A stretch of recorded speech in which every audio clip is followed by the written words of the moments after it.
Vincent, you're very, very welcome to the ScaleX Insider podcast. I am truly honored and delighted to have you on the show today. Well, thank you for having me. Great to be here. Yeah, look, I am really looking forward to our conversation today. We've been chatting off there, and I've been really excited to pose this question to you. Our vision is to inspire, connect, and enable millions of ambitious leaders of small and medium-sized enterprises to scale with purpose. So, Vincent, what does scaling with purpose mean to you? Well, it's a very interesting question. I think that you can't scale responsibly without having a purpose. And the other thing I would mention, I've been talking about this with a friend lately. I think we need to look at scaling in kind of a broader way than traditionally, because I think a lot of small businesses, and Patagonia was among them, because when I started, we were doing less, $400,000 a year or something like that. A lot of small businesses scale defensively because you can become more stable, or you perceive that you're less threatened if you grow. People want to grow because people like to grow things, but there's also that aspect to small business of I've got to be a certain size or my competitors will eat me up, et cetera, et cetera. But I think when we think of scaling now, I think we should think not necessarily of growth for its own sake, and that's where purpose comes in, but also how do we work cooperatively with other companies? There's a tremendous movement now among businesses interested in more sustainable practices that make one business's waste another company's feedstock. So, how can you integrate with other companies that have a similar purpose to yours or have a sympathetic purpose to yours to scale your enterprises in a cooperative way, as well as to grow your own business? That's not too abstract an answer. No, I love that. I mean, the first principle of our 10 principle ScaleX framework is psyche. The second principle is purpose and vision. And what you're alluding to there is the mindset of leaders to think win-win, to think in a different way, to think, certainly to think beyond kind of small business leader syndrome in terms of really creating an ambitious, bold vision for the future and something that you can lean into and ultimately challenge yourself as you lean into that, as well as your team, the organization. And what we're finding is when businesses scale with purpose, they positively impact not only themselves, their partners, their teams, their organizations, but communities, societies, and economies at large. But absolutely, you have referenced the fact that you started when Patagonia was a small company 5 decades ago, which just seems incredible. The nephew of Yvon, Chouinard, the wonderful founder of Patagonia, from packing boxes, answering phones, to taking on sales roles that you had no training for. You're now the Director of Philosophy of one of the most well-known multi-billion-dollar companies globally, an exemplar of all things sustainable. I mean, it's just an incredible journey.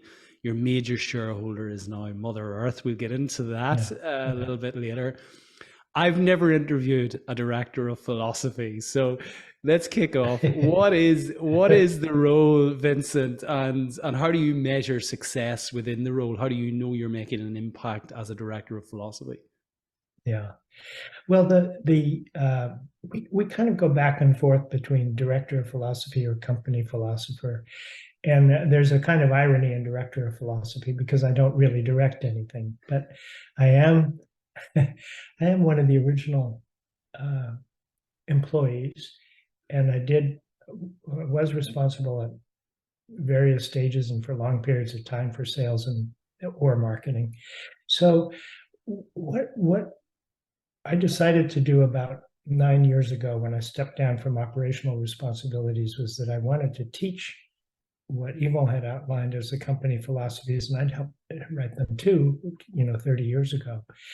And so my role is consultative and a teaching role. and also kind of I hate to be, in the US, we would call this appropriation, to call myself a tribal elder because that's associated with indigenous peoples. But in a way, the indigenous peoples recognize the need and the use of a tribal elder. And I think we need to do more of that in our more industrialized societies. So that explains the title. It's funny, when I thought of it, I came up with that, and I thought I had no right to call myself a philosopher or a director of philosophy. That's not primarily what I do, but I have a friend who is a real theologian, and I ran it by him, and he said, "No, it's okay." So I took his word for it and adopted the So title. you have it ratified, and Yeah. to be honest, look, I'm a Patagonia fanboy. You can call yourself whatever you want, Vincent. In my eyes, I think ultimately what we're saying here, you have 5 decades of experience, of knowledge, of deep wisdom to share with others who, you would have had 3 decades under your belt before people were even born that are probably in your company right now. Mm-hmm. So they have a view of the company that was formed in the 21st century and in recent years, where you have all of this deep rooted understanding of the origins of this company.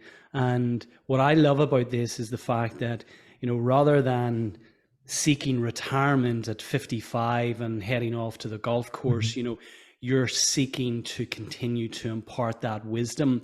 Practically, what does that look like?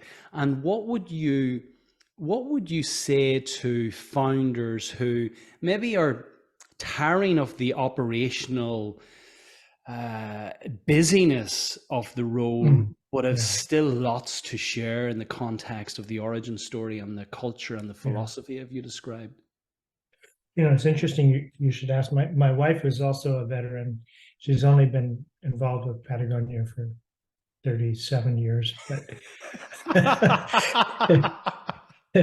she's now, and she retired for about 3 days, and then they asked her to come in and run a mentorship program, which she's been doing she started, and the whole idea is to formalize a program in which recently retired employees or senior employees can mentor people who've been at the company for less than 2 years.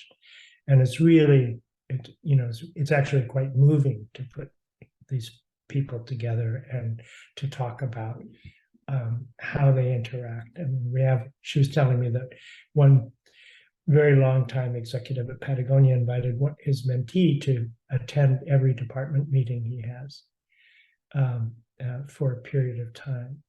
So I think this function is really critical for cultural continuity. And when you have a business based on purpose, which I think every business should be, that having a functional culture is absolutely essential. In a business without much of a purpose, or its purpose is solely stock price or return to shareholders, you can run it by fear, which a lot of finance capitalism and companies are run essentially by perform or else you're out. But if you're functioning creatively, if you want to build something, either a product or an industry, or you want to do something good in the world, you want to take your products and your industry and help restore the natural world and human communities, then it's a different kind of energy. It's not, fear doesn't work. You have to take advantage of what motivates people. And I think that's, you discuss that in your own principles for your own business. Yeah, that's so eloquently communicated. And you mentioned purpose. Can you share with our listeners the evolution of Patagonia's purpose? Because I suspect when you guys were, 5 decades ago, when you're climbing, coming back and fashioning pitons in the local forge, at Yeah, that stage, I suspect you weren't having conversations about saving the world, and and really delivering a return to Mother Earth. right. The I'm keen for you to connect the dots for the listeners, because many people who are listening, who are leaders of small and medium-sized enterprise, will say, yeah, it's fine for Patagonia, but we're just trying to make payroll next month. Mhm. How do we connect the dots from them, from fashioning pitons to creating this exemplar culture, to arriving at a point where actually you guys are global exemplars, as I mentioned at the outset, of this purpose to actually save the planet that we're all living on? Yeah. No, that's a great question. And I would say at the outset, to start out, that there were plenty of times when we were worried about meeting the next payment. I mean, we were never exempt from all of the trials and tribulations that a small business or medium-sized business goes through, and we're not exempt now from whatever we are, I guess a large-scale enterprise or a large medium enterprise. But a couple of things made a difference in that, and I think that we came out of climbing is essential, because first of all, our attitude toward product was very different. You don't make good, better, best if you're making climbing gear. Your customers are trusting their lives to the quality of what you make. I remember sitting in the yard in the sun inspecting ice axes for hairline fractures and thinking, if I fall asleep on the job, someone's going to get hurt. And it's not just someone, it's going to be a friend of a friend, or friend of a friend, because that was the universe of customers, was 3 degrees of separation in the 70s. The other thing that made a difference is in terms of the way you talk to your customers. You don't do focus groups and figure out the best way to manipulate a message to get people to go your way, because you're talking to friends of friends, and your credibility and your authority is based on connecting to them on points that they know. And the third thing, and this is actually, I've never thought of this before, but connecting to your idea, we didn't have the idea of saving the world, but Yvon and his business partner at the time had strong ideas about the ethics of the particular ethics of climbing. How do you climb in a way that doesn't actually fake it, in which you don't rely on the technology to do the climb, but you rely on your own skill and your own resources to do the climb. So there was a discussion of ethics in these catalogs from the very beginning, and also choices we made about design that aligned ourselves with a particular movement in climbing. And when we started the clothing business, I think we put this in the book. We thought of the clothing business as, you didn't get your hands dirty. You're not working with metal and steel and aluminum. And we thought of it. I think people envisioned, oh, well, we will. Some of the folks envisioned retire at 40 or 45 and buy a sailboat and go off to Tahiti. But I think that didn't work for us, because we were rooted in this idea of making really high quality product. So we never made good, better, best clothes. We made high quality clothes, and we quickly got into although it was originally very tough sportswear, we were the first American company to import rugby shirts, which became a kind of a craze in the States for a while and helped advance our business. But there was this emphasis on quality, and I think there was also, and in addition to the sense of the ethics of climbing, we also, among the employees, many of whom were climbers or surfers, almost all of them except for me, and a 54-year-old bookkeeper. And there was a love of wild places. So if you're a climber, just the way you feel when you're in the mountains, a kilometer or two away from the road completely changes. Social systems no longer support you. You're really relying, on the one hand, you feel more self-reliant and more sense of agency. And then on the other hand, you feel more humble because you're subject to these natural forces, and nature is so much bigger than you are. You feel it.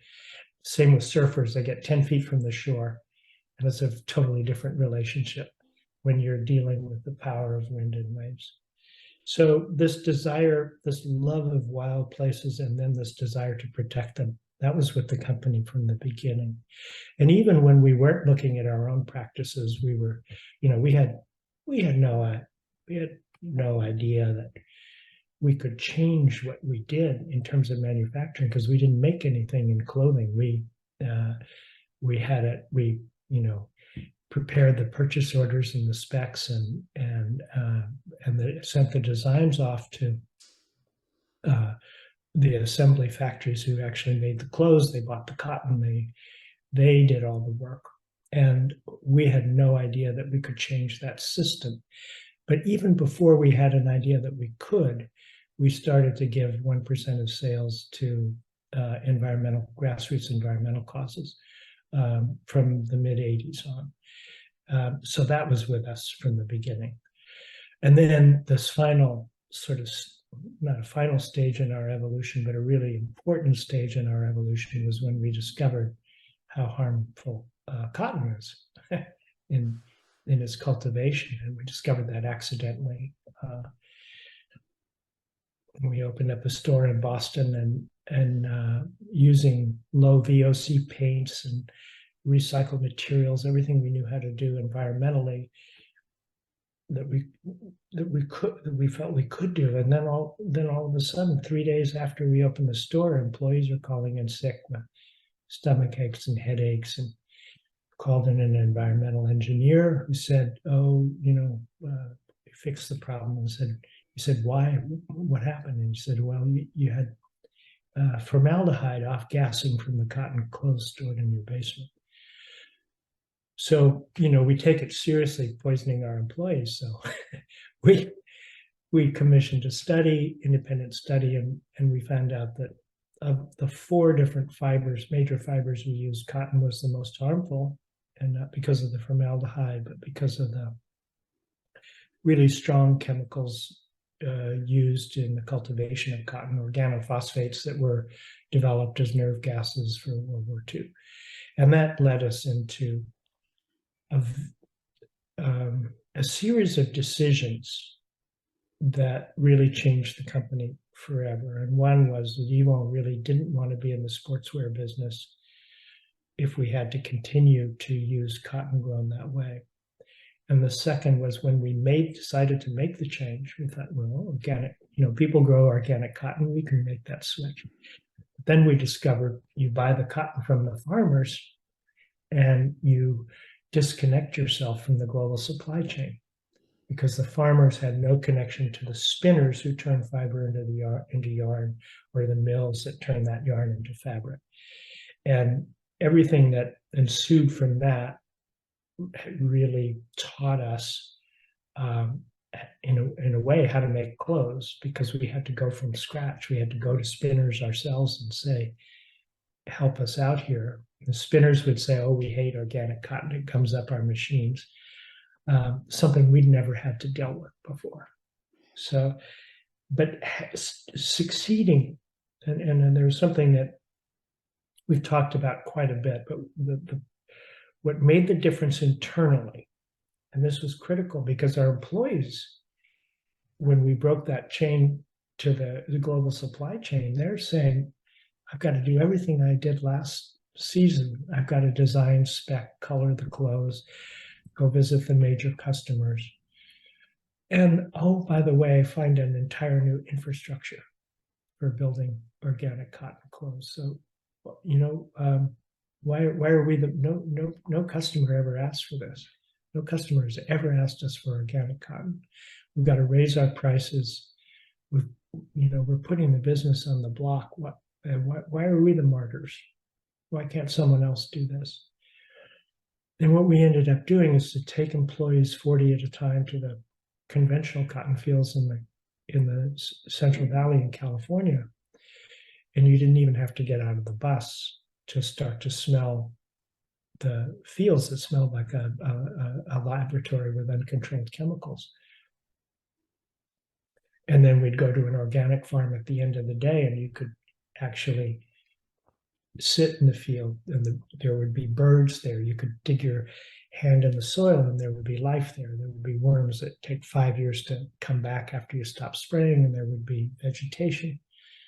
And people came back and they said, okay, this is a royal pain, but the company is doing the right thing. So that was the big change. And if we successfully did that, and it was hard, we had to cut the sportswear line by a third. We lost margin for a couple of years in investment going in. We would have done it very cheerfully, but we viewed it as a risk, which I think is a mistake. I would view that kind of activity now as an investment. But succeeding made a difference in the culture, because then people started to look at other things. They said, oh, what about these wetsuits we're making that are neoprene based, which uses limestone? Is there an alternative? Can we figure out something to that? What about, all these clothes that the waste when people throw things away? Can we start to look at taking clothing back at the end of its life and recycling it? Oh, that's not enough, because recycling is the last thing you need to do. The first thing you need to do is actually to reduce your material impacts, or to disconnect from the idea of promoting sort of unconscious consumption of disposable consumption of clothes. Long answer to your question. No, it's I'm listening really carefully, and again, you speak so sensitively and so eloquently to the challenges and the culture that undergirds the decisions not to go one way, but actually to go another way, even though financially it may not have made sense to the P&L, today or tomorrow or next month or next quarter. Just that culture. And I want to come to that because it's evident in this wonderful book. I've been really privileged to be gifted an early copy, The Future of the Responsible Company. What we've learned from Patagonia's first 50 years. I mentioned before we started recording, I love this book. I opened it, the smell of the paper, there's an environmental stamp inside it. I was so careful with it. And then I just couldn't stop myself. I started highlighting, writing notes in the margins, but I've dog-eared quite a lot of it. The photography in it is stunning. And I'm curious, whilst it's obvious that Patagonia has a vested interest in nature and encouraging more people to get out into nature and to engage with nature responsibly, what about companies that are not necessarily engaged with nature, are certainly aware of what's happening in nature on a day-to-day basis? What can leaders, from all walks of life, from all industries, learn from nature?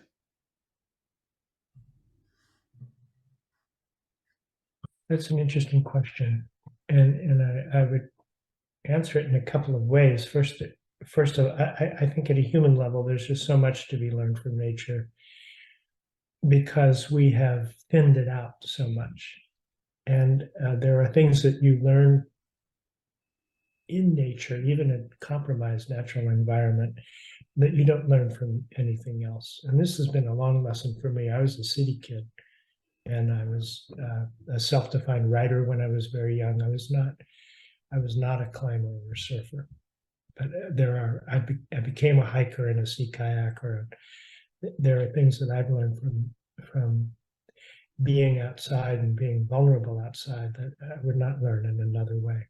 But in terms of the business, I'd look at it through another lens, which is to say we've now, I think Pope Francis in his encyclical Laudato Si in 2015, really a wonderful document, and says that it looks like we have two crises, social and environmental. A social crisis of inequality and the environmental crisis of very strong accelerating damage to natural systems. As business people, when we look at what we're doing and we look at scaling our businesses or even simply being in business 10, 15, or 20 years from now, we all have an obligation to answer the needs of our time. And the needs of our time is that we do have a strong social and environmental crisis, and the environmental crisis feeds the social crisis with refugees and the loss of places where people can live comfortably. So I think businesses have two obligations. One is, are you delivering a product or a service that's actually helpful or useful in the times we live in? And then the second thing is, how do you make that product or how do you deliver it? And I think every business has an obligation to clean up the act of its industry or the systems used in its industry, no matter if if your product is related to the natural world or not. So, if you're in cement, how do you reduce your impact? If you're in agriculture, how do you reduce your impact, et cetera, et cetera. And we make that case, I think, pretty strongly in the book. When we talk about stakeholders for a business, we say a business has to be responsible to its stakeholders, and one of them is the financial health, because if you can't pay your bills, you're a deadbeat. You're not being responsible. But the second is your employees who are building your business, your customers who you rely on to continue your business, the communities you operate in. But we added the natural world. We said that's a stakeholder, because the natural systems, all of our industrial systems, the fact that we can flip a switch and turn on a light or turn on a faucet and get water out of it, all of that relies on the health of natural systems. And when that starts to go, you start to get real problems, which we're experiencing now. And if you don't address them, they're going to make life really tough for kids and grandkids. Yeah, you set out and devote a chapter to those who were responsible to, who you've outlined, and you're really, really careful. Yeah, the chapters, the elements of business responsibility, and even the title of the book is so carefully thought of, the future of the responsible company. And when I think of Patagonia, and I've spoken about Patagonia in the past, I talk about a company who is an exemplar of sustainability, but you're very deliberate in the use of responsible versus sustainable. Can you share with our listeners why that is, Vincent? Yeah. Well, we looked at it, and I think I have a problem with the word sustainability on two levels, and we use it all the time because it's the most familiar term. First of all, it's not a very desirable term. I mean, nobody would want to have a sustainable marriage, right?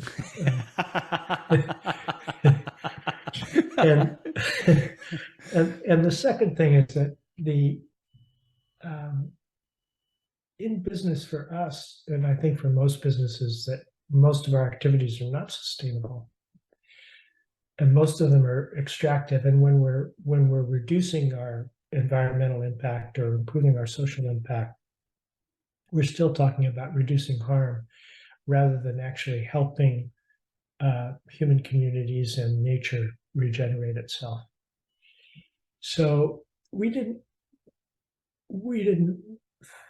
think we could call ourselves a sustainable company. Now, one of the things we've learned since we wrote the original book, The Responsible Company, in 2012, is we got involved in the food business in a very small way. It's a small company, but there we discovered there are practices that you can adopt that actually build topsoil faster than nature can, by not only not using chemicals, but also reducing tillage or doing companion planting and crop rotation, using deeper rooted perennial plants that, interact with the microbes and fungi that actually build soil.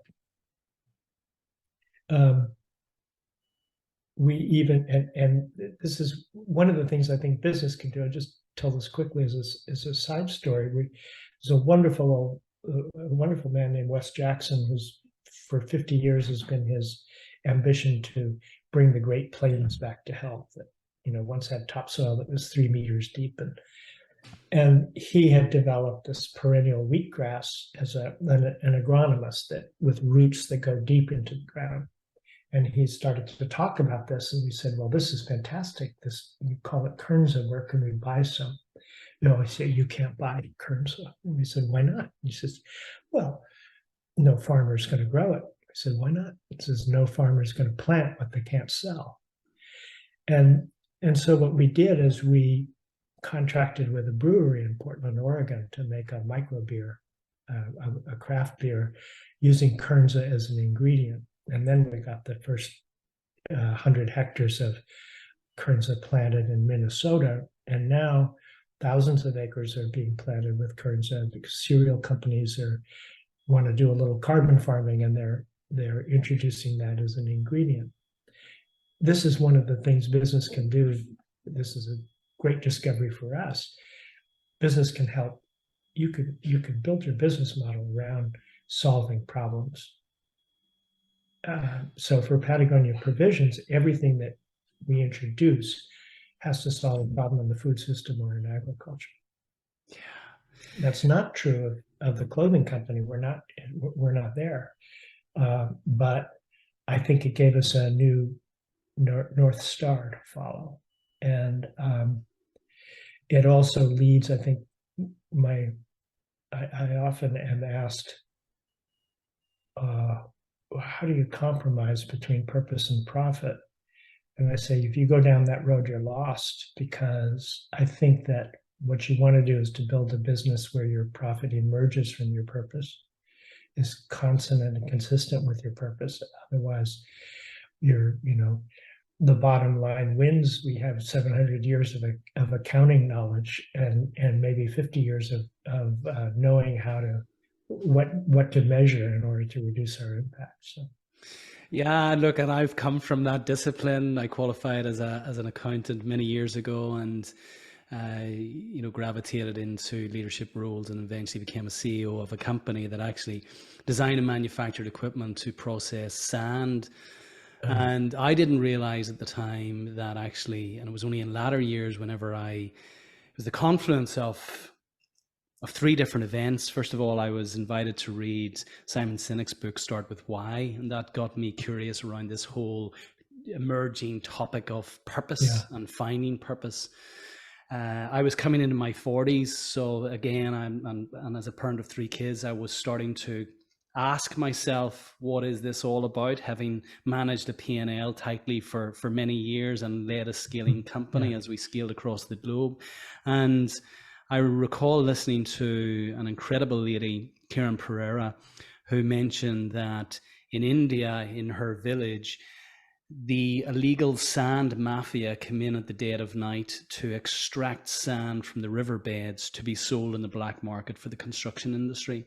And I didn't realize that actually, after money laundering and drug trafficking, illegal sand extraction was one of the most significant financial crimes globally, and that hundreds of people were being killed every year as a result of this illegal sand operation, this illegal sand mafia. And as it turns out, we're using sand at twice the rate in which the earth can actually sustain.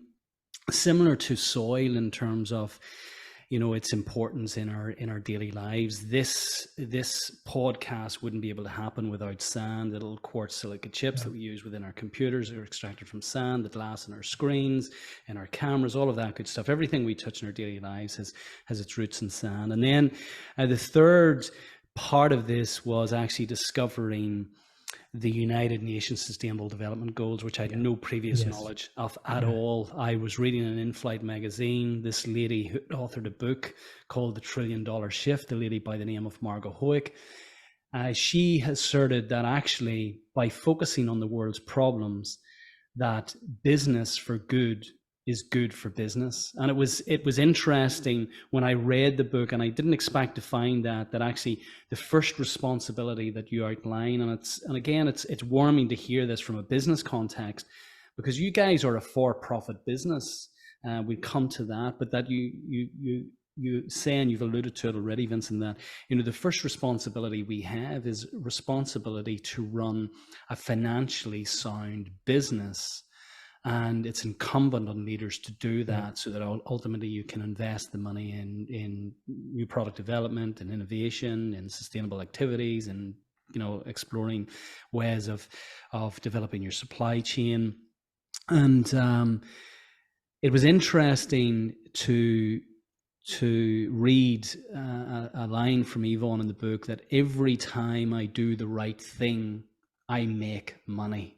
Mm-hmm. And this is often what's levied at me in terms of purpose. People feel, and certainly business leaders feel, well, if I go off hugging trees, who's managing the P&L? That there's this conflict between actually doing the right thing and making money. But actually, what we know from your experience over the last 50 years, Vincent, is that actually business for good is good for business. Yeah. And I think it's good in the long term.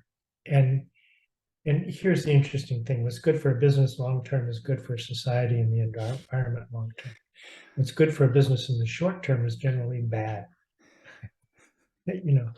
So, and when Yvon says that every time I do the right thing, I make money, he's not saying that in a boastful tone. He's saying that whimsically. It's like, how the hell did that happen? No, there's no arrogance in it. When when you read it, there's no arrogance in it.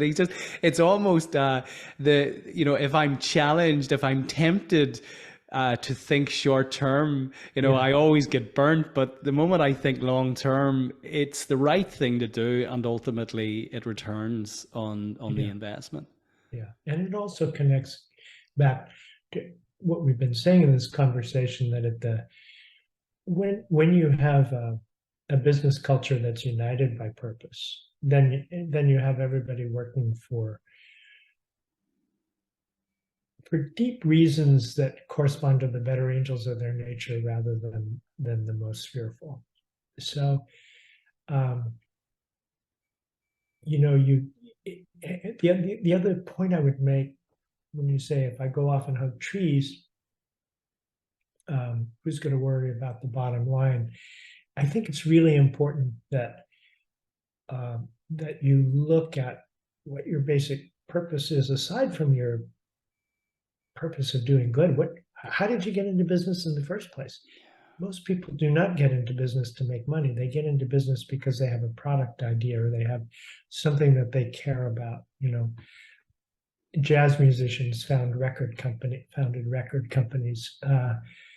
Climbers started climbing equipment companies. Women who love textiles often started fashion lines. So it has to be connected to something deeper than just a business with purpose is usually just related to something that is different from just making money. And I don't think that a business can go in and say, well, now I'm going to, or a business can do that. But, when Gillette got a lot of flack for coming out with a campaign opposing toxic masculinity. But I think what happens is that if you adopt a campaign that is extrinsic to your purpose or to your role as a business, people say, well, what's their authority here? What's their credibility? Are they serious? And the more companies engage in sort of marketing campaigns for good causes that have nothing to do with their core business, and then they abandon those good causes, the more people get cynical about that kind of activity.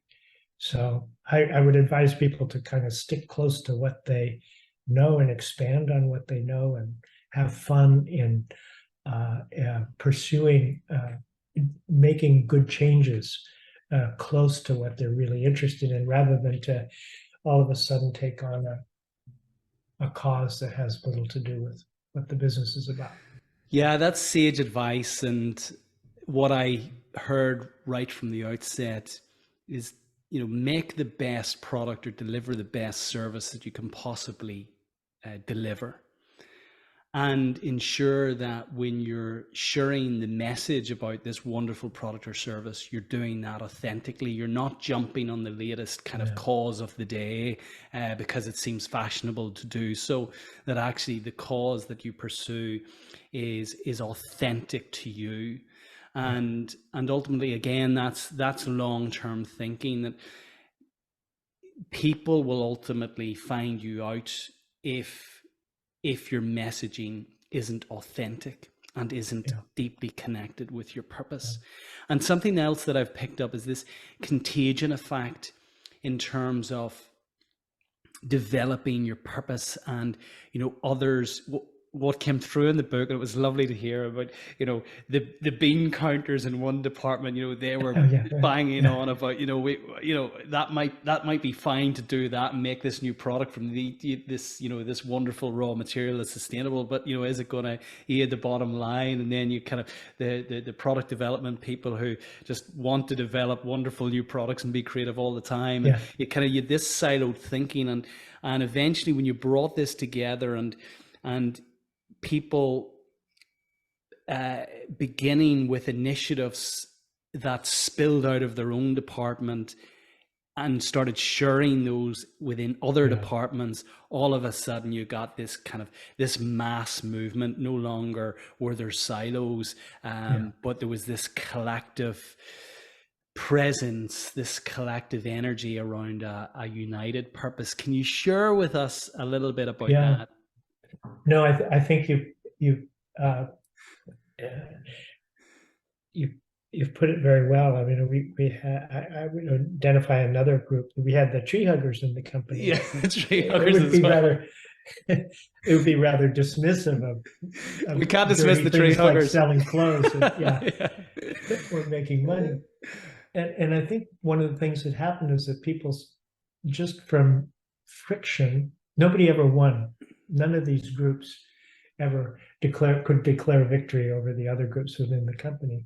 And so after 10 years or 15 years of this, I think people started to not only to empathize with the needs of these other groups and say, oh, well, yeah, that's a legitimate need too, but also to internalize this activity. So as I mentioned, I think now a product team leader is still a go-getter. They're still trying to increase market share, produce the best product, but they own the environmental and social impacts of their clothes. If I'm making rainwear, I know that I have to deal with the water repellent problem I have that persists in the environment. Or if I have a few clothes that are still made in factories that aren't fair trade certified, I've got to move those clothes as quickly as possible. And I own that, my team. I'm not expecting somebody to come and slap my hand. One of my favorite stories is we ran out of room in our warehouse. And so we needed to establish an East Coast warehouse in the US. And our bean counters went off with the real estate agents in search of a place to put 30,000 square meter warehouse, and they were shown forest and raw farmland. And our bean counters, without talking to anybody else, said, we can't do this. And they teamed with a nonprofit agency in Pennsylvania to locate the warehouse on a reclaimed coal mine that had been there was a mine disaster in Wilkes-Barre, Pennsylvania 60 years ago that wiped out coal mining in this entire valley. It was an absolute environmental disaster, and people had been working for years to kind of rebuild the environment. So we have a warehouse on top of 22 levels of coal mines, rather than taking out a farm or a forest. And nobody even knew about this in the environmental department until they were halfway through. So that's big to me. That's an indication of the maturity of the culture that could happen. You've just shared beautifully an incredible and real example of culture eating strategy for breakfast. Yeah, exactly. Yeah. The book is littered, and what I tend to do whenever I have a guest on the show and we understand that, our listeners are taking their valuable time to spend time with us, to kind of press the guest for practical ways in which they can apply the learnings. Now, I'm going to tee you up for this because in the book, and I was delighted to see this, so delighted to see this, you have, and I counted them, you have a checklist at the back spanning across the 5 elements of responsibility of 155 ways in which people can begin to enact responsible initiatives. And these aren't things that you would typically see. I've just opened up a page: serve dishes at office events in reusable serving containers. I mean, this isn't big stuff, but what we're saying here is the compound effect of everyone being mindfully aware about their actions and their behaviors actually leads to this movement that is that ultimately becomes a Patagonia. Again, I'll open up and read: modify your existing irrigation system to include drip irrigation. Design products to include as much recycled material as possible. It's just littered with allow part-time, flex time, and telecommuting opportunities as appropriate.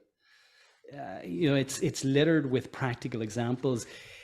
So I hope we can share maybe an extract of those practical examples, Vincent. But is there anything that you would say aligned to those practical ways of getting started? In the context of purpose, how is there anything you would appeal to our listeners to do after listening to this? Yeah. I don't think I mentioned this in the book, but I think every business has to look at its responsibility for its actions through a couple of lenses. One is the sort of material impact, and the other is a holistic impact. So, for instance, Patagonia, we know that more than 90% of our environmental impact is in the fabrics and the materials we use. So, of course, you go after that because we use things that come out of oil wells. And most of agriculture is heavily oil dependent as well. But I think it's also important to look at every one of your practices. It creates a kind of training for people to say, okay, we can do this is something we can do something about. We can, when we throw a party, we're not going to generate a lot of plastic trash. And because every time you throw a party and generate plastic trash, something in you dies a little bit, knowing the problem that you're contributing to. I think a lot of people, we go to trade shows, a lot of companies in the outdoor industry will do a new booth every year or two, and they don't care about what they make. Our people sweat over not only what kind of materials to use for the new booth, they're not going to use it. They're going to use it for 10 years and they're going to worry about how they recycle the old one. Those are not material changes in the business, but they really make a difference in terms of the culture where you're really concentrating not on the traditional. I remember this in the clothing business. You decide you're going to become more efficient by 3% every 6 months. And the way to do that is you go to your suppliers and pay them 3% less. That's one way to do it. I think another way to do it is to constantly challenge yourself about your practices and say, what can we do? It's going to be, because a lot of the environmental improvements you make go right to the bottom line. You're using fewer resources, you're paying less for energy, water, waste, etc. So I think it's important culturally to look at everything you can do. And it just gives people, it motivates people to make those changes. And they can also lead to product innovations when you start to accept constraints that demands of you that you be innovative and imaginative.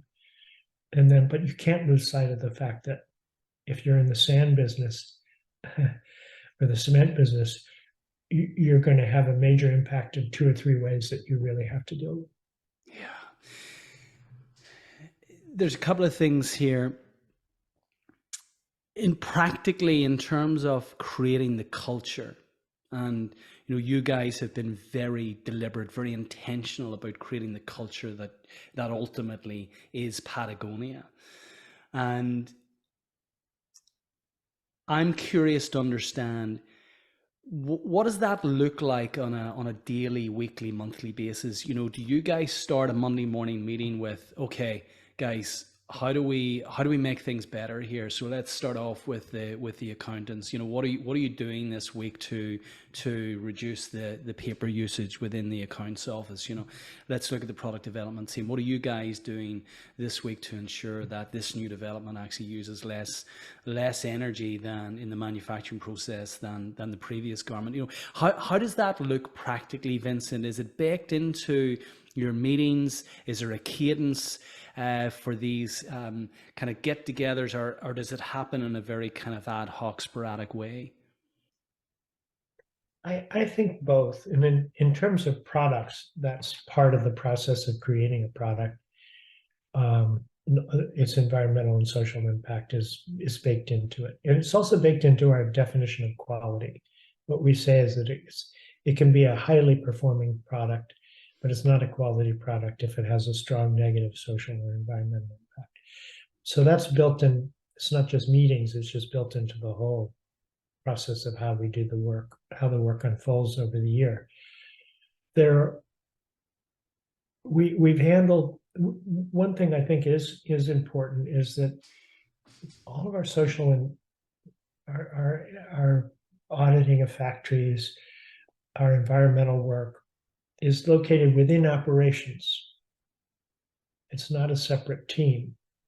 So that everything that we do that in terms of ensuring our social and environmental responsibility is related to the work we do to build a high quality product. So we don't separate that out. And you don't have risk tapping, but we have very serious people involved in these teams. And these teams have veto power over where we place a product in a factory or a mill. They can go in and say, they do high quality product, the price is right, they're reliable, but no, they've got to correct this problem on the factory floor before we go in there. So I think the more you can build all of this activity into every part of the business, the better. The other thing I think that really has made a difference, because I was with the company for 20 years before we had anything written down, is that we've had Let My People Go Surfing, Yvon's original book. Yeah, I love this. I Yeah, was gonna recommend to our listeners to go and read that again. When you talk about yeah, design and the design philosophy, I mean, again, Yvon describes the philosophies that are enshrined within the yeah, company, including design in that book. So I'm glad you referenced that. yeah. And those philosophies came out of a kind of crisis when we were growing very rapidly in the 1980s without a lot of purpose. The banks were very generous with money. We had a lot of uh, people in the company at not in mid-level positions and not in the ownership, but in sort of high up who were really go-getters.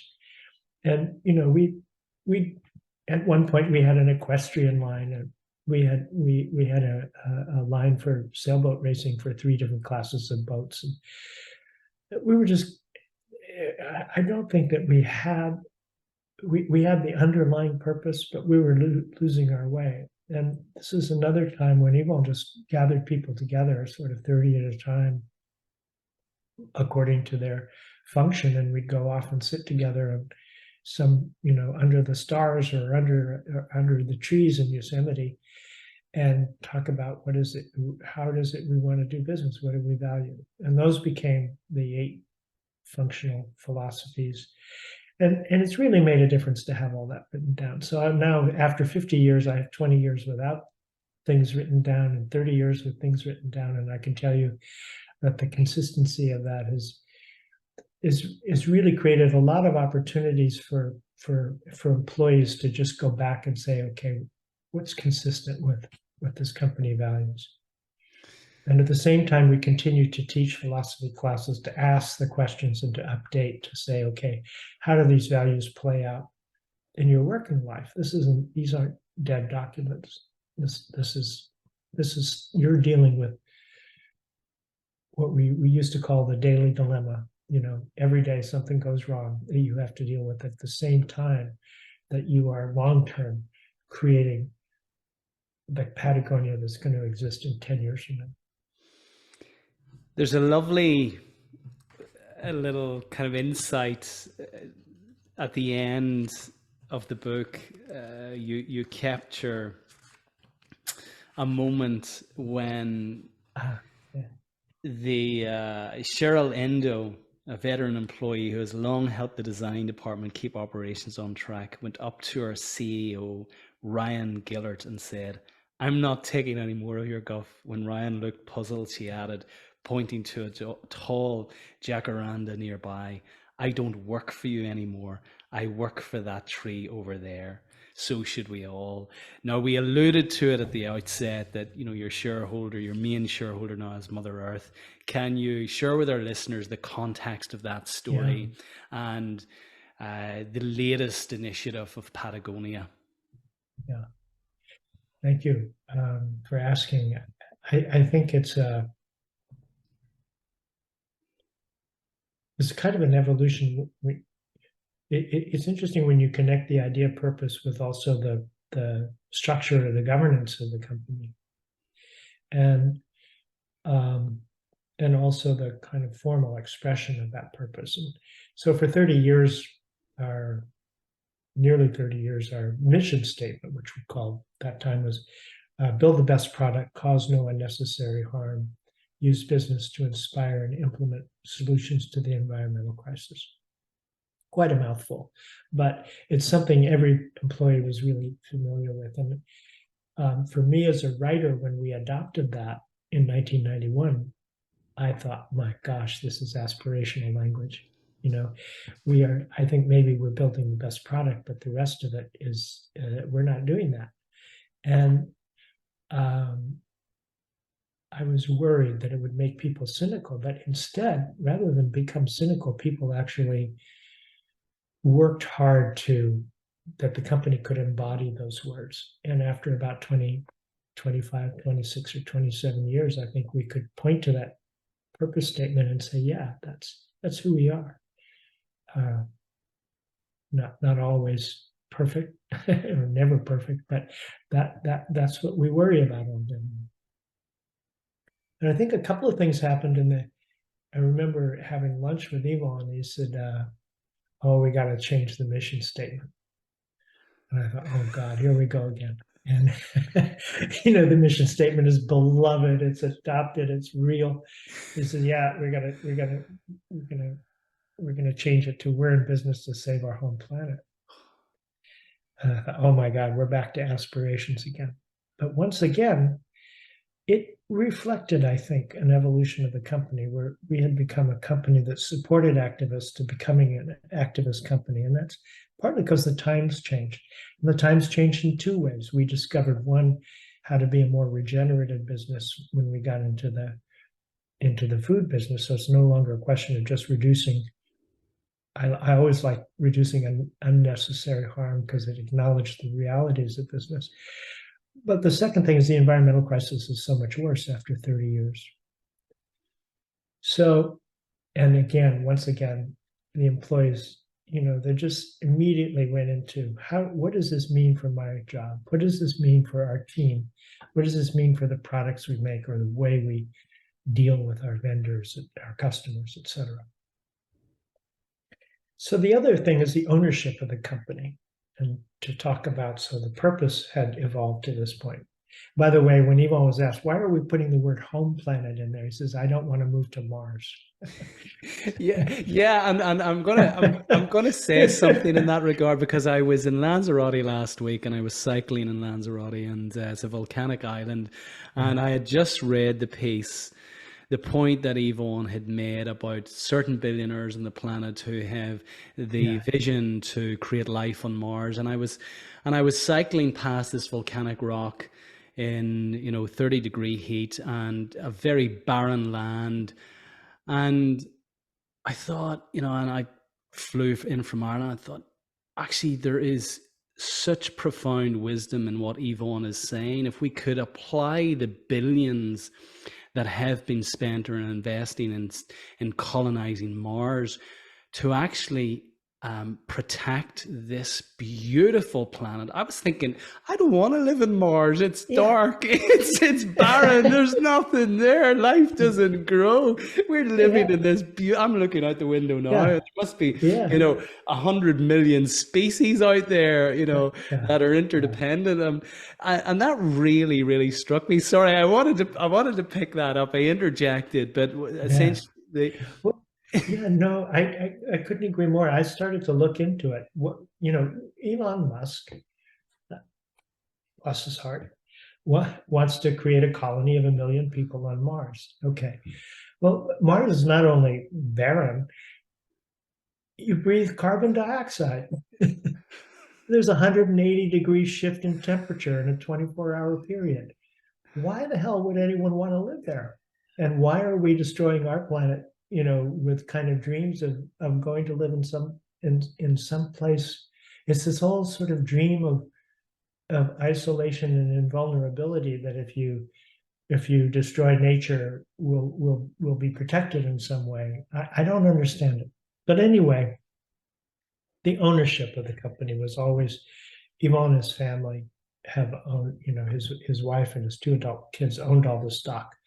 And I remember we talked 20 years ago that he thought that a company like Patagonia should be owned by an NGO, that its profits, that, consistent with the purpose of the company, that its profits should go to the environmental causes.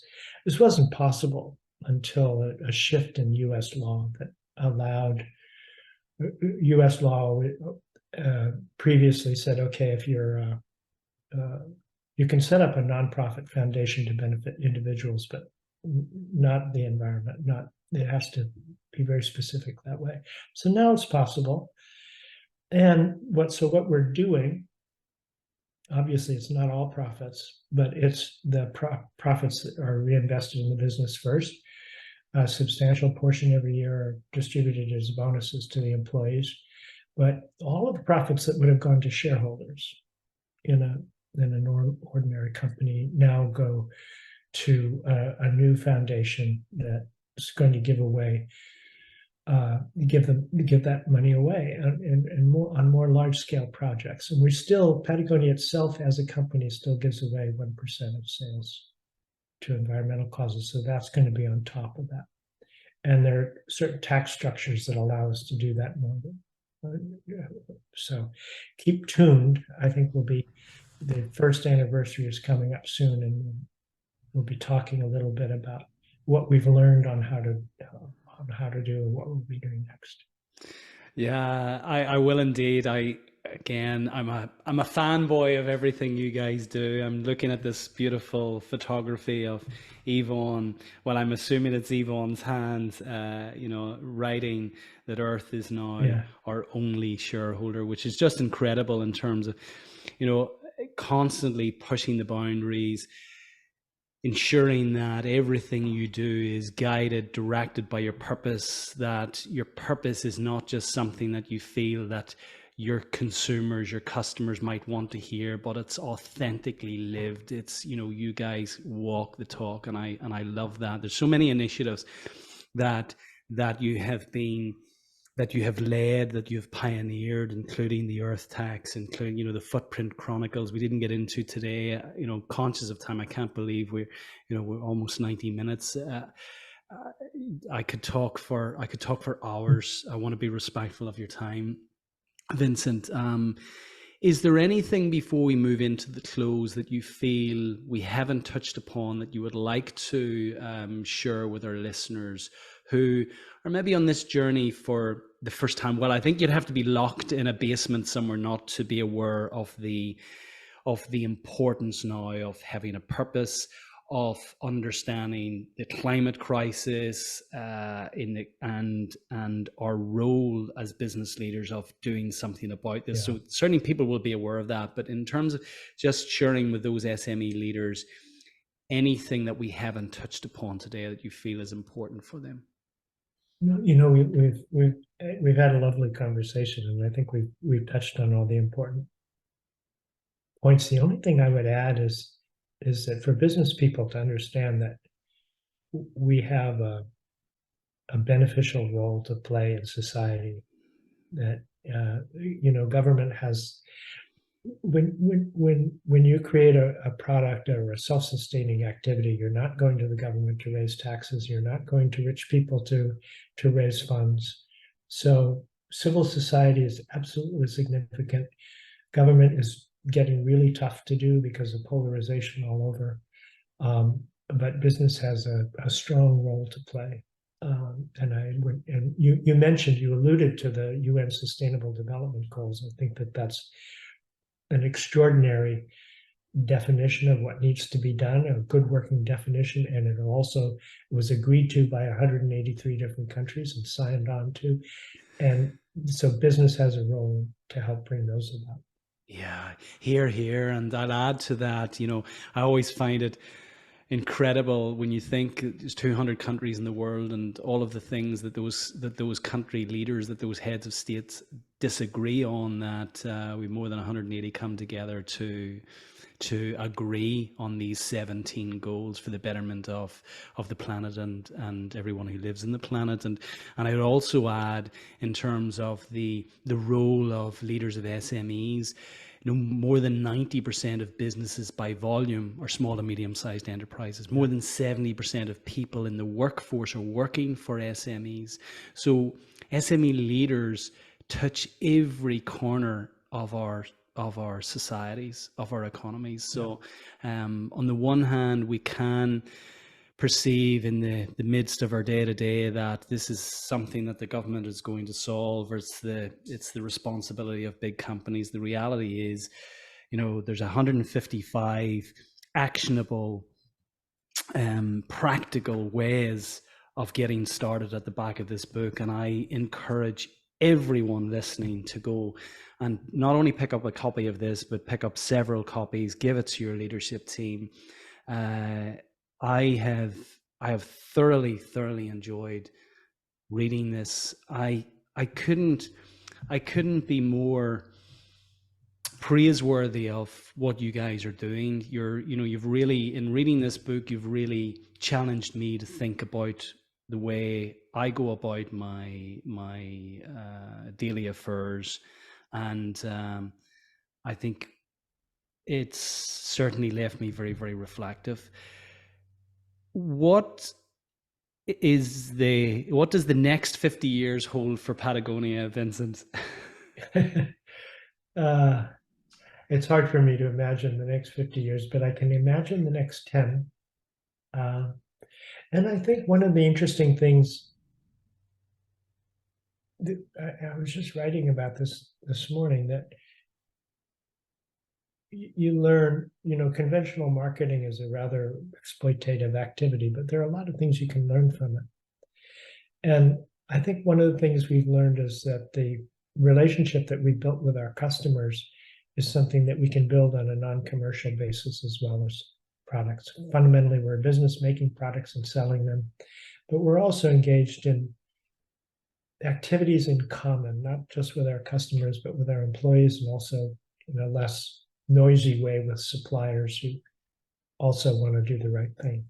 So I think over the next 10 years, we will be building on our relationships with the environmental community, and as well as the sport communities that we make products for. I think you'll see more from us, more concentration on the North Star activity of creating things that are regenerative and not just responsible. I think that we started a program called Warnware, in which we create a platform to sell. If we make clothes for 10 or 15 years, make sure those don't end up in a closet for 7 or 8 of them. So, and that also opens up Patagonia to people who may not have the money to buy a high quality rain jacket when it's brand new. So those are things to look for from us. So. Well, I have to say, Yvon is very, very fortunate to have you as a nephew, to have worked alongside you for the last 50 years. I'm a better person for the last 90 minutes, so I can only imagine the impact you've had on Yvon. Given the fact that you've been on this planet for more than 7 decades, Vincent, and just have been the beneficiary of some incredible experiences, can you share with our listeners 3 timeless takeaways? Yeah, well, thank you. And I've been very fortunate to have you for an uncle. My wife and I have talked about that because of our involvement with the company. We thought there's so many things that we learned that we never have learned outside the deep experience of being within Patagonia. So, yeah, I've thought about that, and I think it goes back to sort of the basis of the conversation about building a business. What's it for? And if you're making a product or offering a service, how do you do it in the right way? That's a timeless question. You can make arguments about capitalism as a system, but we're going to be buying things, making things, selling things, and trading things as long as we're a species. So how do you make that work? The second thing is just a piece of advice. There's interestingly enough, is really a pessimist. I don't think I know anybody more pessimistic than he is, and I understand that for somebody who's spent as much time in the natural world for as long as I've been alive, and to see the degradation of systems. But that never stopped. He describes himself as a doombat. I'm not telling tales out of school. But it had never stopped him from acting. He always acted on a sense of agency. And I think the sense of agency, we start off the book with this quote from Gerald Heisler, who's a tribal leader in British Columbia, that the most important right we have is the right to be responsible. This is not the most important demand on us. This is the most important right we have, is to have the sense of agency. So, the second thing I think is really important for people to understand is that when you can make a change, do it. When you can make a change for the better, Don't wait until somebody else does it. And the third thing is there's a great quote from, and this is a kind of a downer to end on, but maybe not. There's a great quote from Ernest Hemingway in The Sun Also Rises, and he has one character ask another. He says, "Mike, how did you go bankrupt?" And Mike says, "In two ways: slowly, then suddenly." And I think this is a word of caution for all of us, that this is how we lose things. This is how we lose things that are important to us as a people.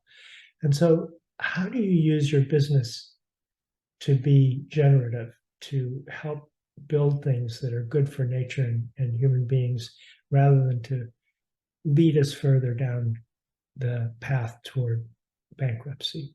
So there's a lot to be done. There's a lot we can do. And anytime you do the stuff that actually turns out well, it's tremendously motivating for everybody who's involved. Hear, hear. Sage advice, and it's very fitting that you end with a beautiful quote from a wonderful poet and writer, as I know that you are as well. We didn't even get to explore that today, Vincent, but it's lovely to hear from you that you're continuing to write, that people who are fortunate enough to work within Patagonia have access to you and your philosophy and your wisdom. I wish you every success in the decades to come. As I say, I appeal to people to go and buy this book. When is it due for release? What's the date of release? Well, the official date is September 12th, and I think that actually after September 1st, you can buy it from Patagonia, and probably on the official date, you can buy it from Amazon and then from independent bookstores. Okay. So, great. Yeah. Well, look, I wish you every success for the book. As I say, it's a wonderful read, packed with wisdom. I always say to people, any challenge that you ever encounter or dream that you envision, somebody has been there before you and written about it, so you don't have to reinvent the wheel here. And so there's so much wisdom in this, and practical, actionable guidance. Vincent, if people want to connect with you and learn more about what you guys are doing, where best to reach you? Well, you can reach me. I have a conventional, it's vincent.stanley@patagonia.com. And if people are curious about the company, in addition to the book, we have really a lot of the Patagonia.com website is, we started it. We decided early on we wanted all our writing to meet high journalistic standards. So there's a lot on there about, it's a little hard to index from the site to figure out where you're going, but you can do that through Google. But I think people can find a lot of stuff there. Well, look, thank you, and thank you once again for your rich wisdom, your generosity of time today, and your wonderful energy. As I say, I hope you're around for many decades to come, because so many people can learn so much from what you're doing and what you guys are doing within Patagonia. So I wish you every success. Take care. Well, thank you. Thanks so much I love this conversation. Talking to you with the background, it makes me miss Ireland so very much. So. Well, look, you have an open invitation here, Vincent. Any time. I would love to host you. It would be an absolute honor. So